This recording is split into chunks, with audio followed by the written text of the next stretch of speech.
सीटी बजाने वाले अंपायर खुद जिंदगी की जंग हार जाएंगे, ये किसी ने नहीं सोचा था। कानपुर के वरिष्ठ अंपायर मानिक गुप्ता, जो पिछले 30 वर्षों से कानपुर क्रिकेट एसोसिएशन के पैनल में अंपायरिंग कर रहे थे, मधुमक्खियों के हमले का शिकार हो गए। 18 फरवरी को उन्नाव के शुक्लागंज टाउन एरिया स्थित ग्राउंड पर केडीएमए क्रिकेट लीग का मुकाबला खेला जा रहा था। मैच वाईएमसीसी और पैरामाउंट क्लब के बीच था।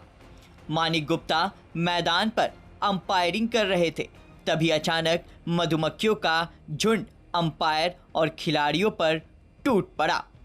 चश्मदीद और उनके साथ अंपायरिंग कर रहे जगदीश शर्मा ने बताया कि उन्हें भी मधुमक्खियों ने कान पर काटा, खिलाड़ियों को भी काटा। हम लोग जान बचाकर भागे।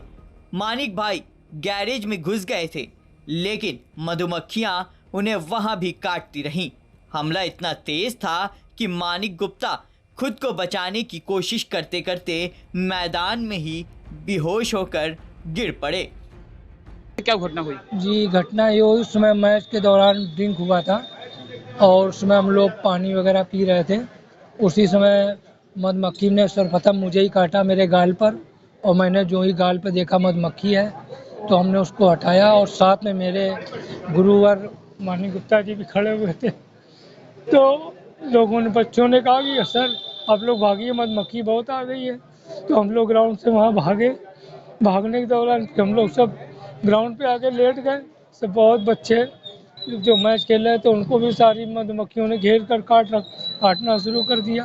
किसी प्रकार से हम लोग अपनी अपनी जान बचाकर हम दूसरी ओर भागे। हमारे गुरुवर मानिक गुप्ता जी दूसरी ओर भागे और ध्यान ही नहीं था कि हम लोग किधर जा रहे हैं।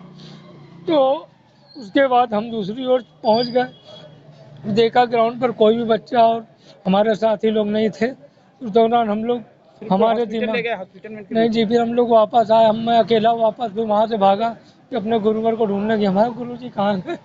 फिर आए तो हमने आवाज़ दी नावेद भाई को। नावेद भाई भी वही अंपायरिंग कर रहे थे। तो गुरुवर ने हमें आवाज़ दी, जगदीश जी बचाओ। तो हमने देखा वो गैराज के अंदर उनको 500-600 मक्खियाँ घेरे थी। तो मैंने चदरे के सारे किसी तरीके से मधुमक्खी भगाई।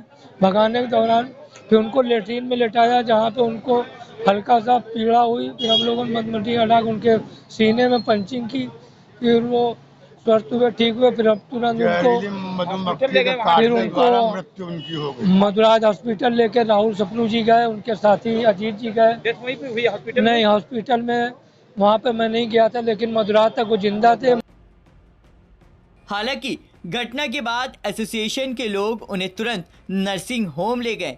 वहां से कानपुर मेडिकल कॉलेज के कार्डियोलॉजी डिपार्टमेंट में ले जाया गया, लेकिन वहां पहुंचते ही डॉक्टरों ने उन्हें मृत घोषित कर दिया। कार्डियोलॉजी के डॉक्टरों के मुताबिक मधुमक्खियों के डंक में मौजूद एलर्जन मेथोनाइक एसिड की अधिक मात्रा से अचानक बीपी और हार्ट बीट बढ़ सकती है, शरीर में लालिमा आ जाती है और शायद इसी वजह से हार्ट अटैक हुआ होगा। मानिक गुप्ता कानपुर के फीर खान इलाके के रहने वाले हैं। वे 3 दशकों से अंपायरिंग कर रहे थे। कानपुर क्रिकेट एसोसिएशन की ओर से ग्रीन पार्क में होने वाले मैचों में भी वे अंपायरिंग कर चुके थे। कानपुर से जुड़े रणजी और इंटरनेशनल टीम के खिलाड़ियों से उनके अच्छे संबंध थे। इस घटना के बाद उनके घर पर मातम पसरा है।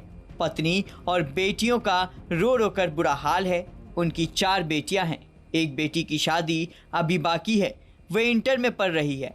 आर्थिक स्थिति बहुत मजबूत नहीं है। दिखा दूं, मैं उसी सप्रा स्टेडियम मैदान पर खड़ा हूं जहां पर ये मैच खेला जा रहा था। देखिए इसी पिच पर मैच खेला जा रहा था। 2:30 से 3 बजे का समय था जब मधुमक्खियों ने पेड़ से निकल करके यहाँ पर हमला कर दिया और अफरा तफरी मच गई। उसी दौरान दूसरे मैदान में अंपायरिंग कर रहे मानिक गुप्ता की यहाँ पर इलाज के दौरान मौत हो गई। हालांकि अब ये बताया जा रहा है कि आसपास में जितने छत्ते लगे हैं, जो पेड़ों में लगे हैं या घरों के किसी छज्जों पर लगे हैं, उनको वहां से हटवाया जाएगा, क्योंकि छोटे छोटे बच्चे भी यहाँ पर मैच खेला करते हैं। उनके लिए ये कहीं ना कहीं एक खतरा है और इस घटना के बाद अब ट्रस्टी की तरफ से ये बताया जा रहा है कि जो छत्ते यहाँ पर मैदान के आसपास लगे हैं उनको पूरी तरीके से यहाँ से हटवाया जाएगा।